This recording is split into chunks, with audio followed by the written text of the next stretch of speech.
spite of the naval and air bombardment, the resistance is heavy beyond expectations.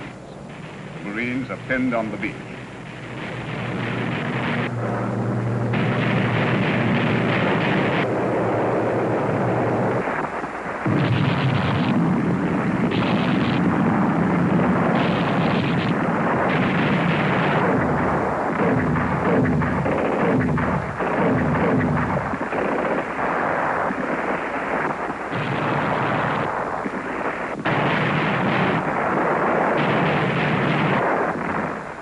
"72 times the Americans will move inland, and 72 times the fight will be decided by flamethrowers and small arms."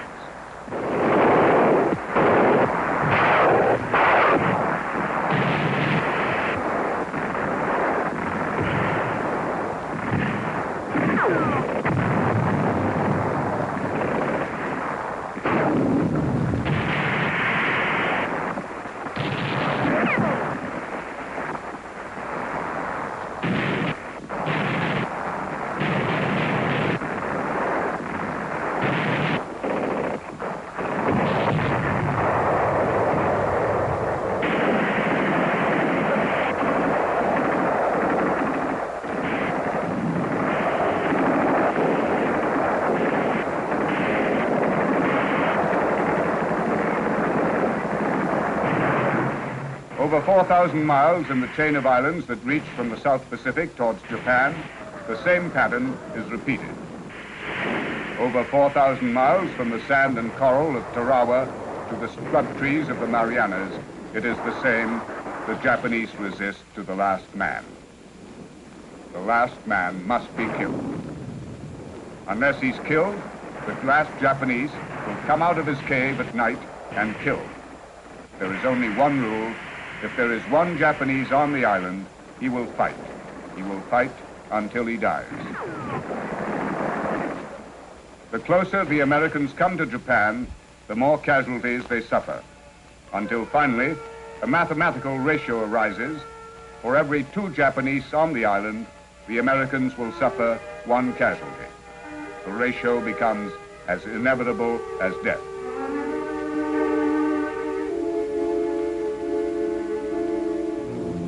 From Tarawa to the Marianas, the Americans take the islands and take their losses, 300,000 American casualties.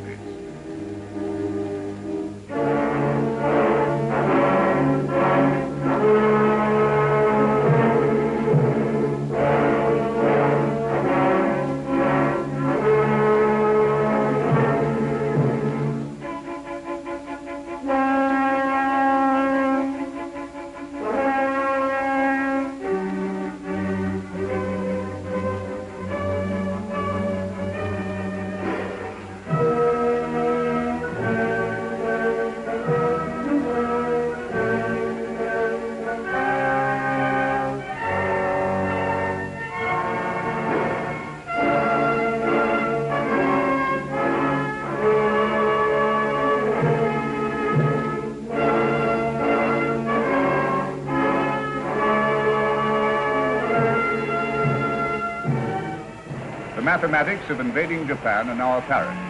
The American Secretary of War estimates that the cost of invading Japan and conquering the home islands will be 1 million American casualties.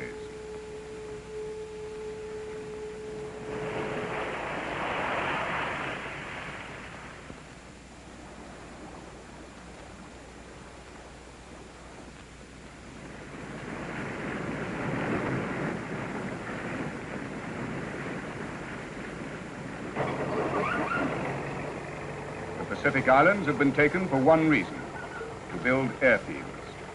When the Marianas are taken, the pattern is repeated once more. This time there's a difference. The runways are longer, wider. They are built for a new plane, a new airplane, the B-29, inbound to Tinian, Saipan, Guam, the newly won air bases in the Marianas. Inbound, the highest, fastest, biggest bomber of the war. Inbound to take over the battle. This plane has the longest range of any aircraft built in World War II. It can fly the 3,000-mile round trip from the Marianas to Japan.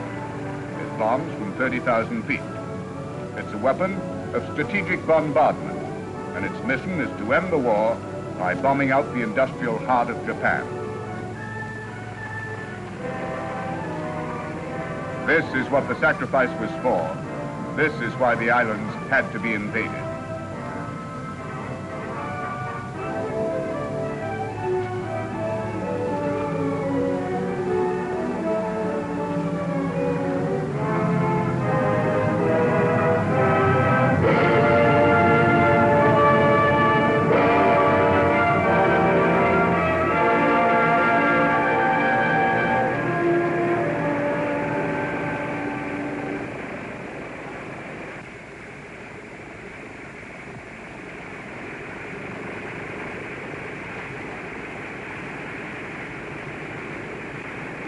Now, this precision bomber is within range of the Japanese home islands.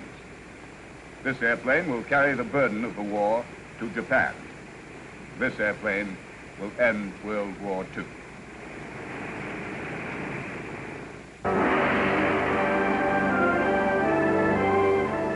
In early 1945, it becomes apparent to the Japanese that the Americans are threatening the invasion of the home islands. A time of desperation is beginning. Some Japanese turn to the sources of their beliefs. Shintoism, Confucianism, Buddhism. Japan has not one religion, but many.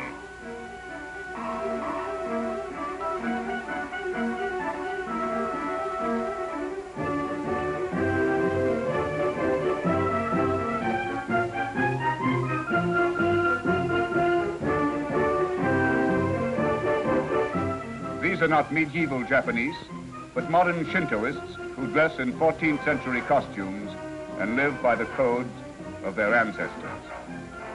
In the 14th century, a group of warriors, the samurai, evolved a code of military behavior called Bushido. One of the rules of Bushido is that in the event of disgrace or defeat, the warrior must commit suicide. Ceremonial suicide is to be judged not as an act of weakness, but as an act of the greatest moral strength. The 14th century code of the samurai was convenient for the modern Japanese military to adopt. When modern Japan succeeded feudal Japan, all codes, military and civil, Shintoist and Buddhist, merged into one, the worship of the emperor as a divinity. In 1945, the emperor is still considered divine. He is the symbol of the state and the throne of the state religion. For all practical purposes, the military has seized political and religious power. Japan's army is patterned strongly after the German army. However, it will fight to the death.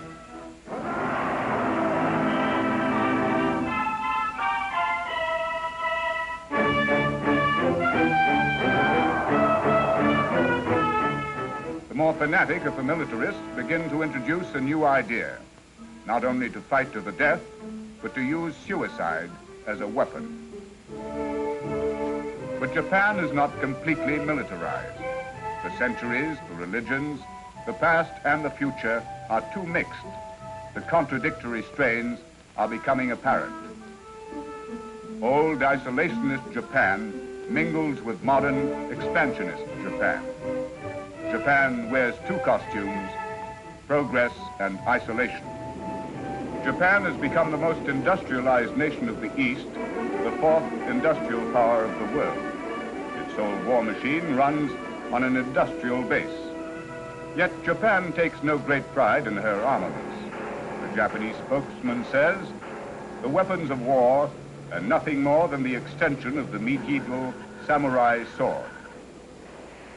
To the Americans, however, the industrial complex is the core of the Japanese war effort.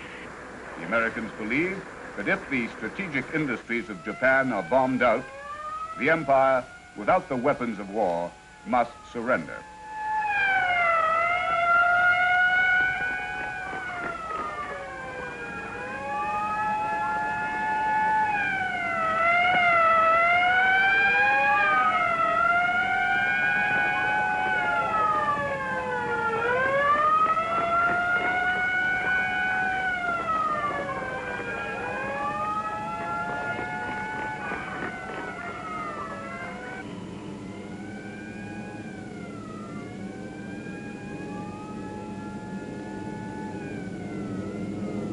Day after day, the American fighter plane sweeps over the southern islands. It is with their heavy bombers, the B-29s, that the Americans try to repeat the pattern of the European war.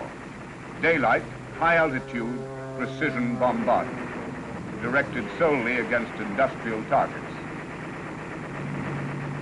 But the American bases are too far away. The weather makes sustained bombardment difficult. And at 30,000 feet, the winds are far stronger than over Europe. Additionally, Japanese industry is not as centralized.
Japan's industries are often housed in wooden buildings. Firefighting equipment is inadequate. The country seems vulnerable to incendiary raids.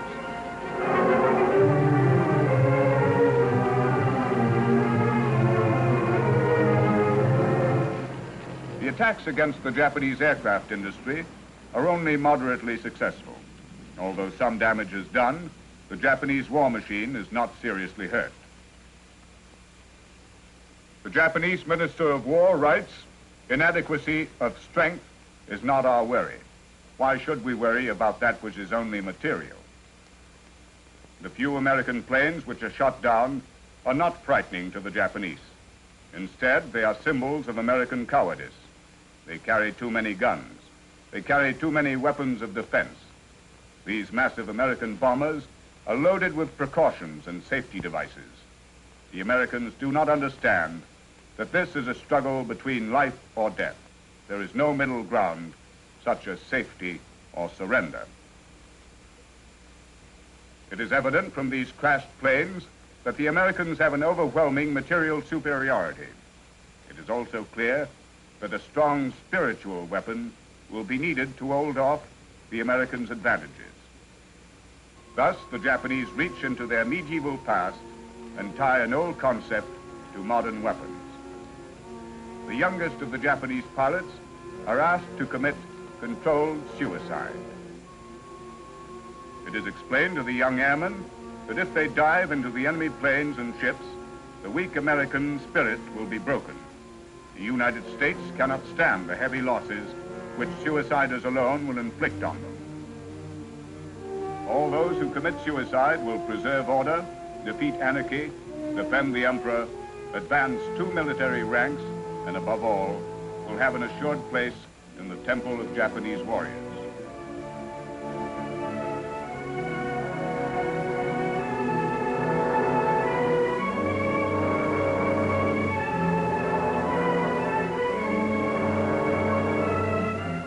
Some pilots will go out with less than 1 total day of flying experience.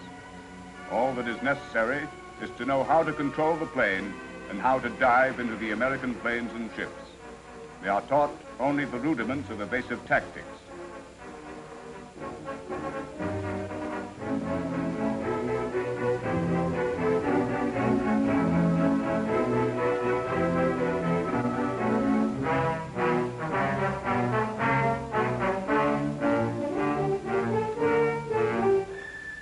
divine weapon is ready, the contradictory weapon, the weapon of suicide to preserve order, stands waiting on Japanese airfields.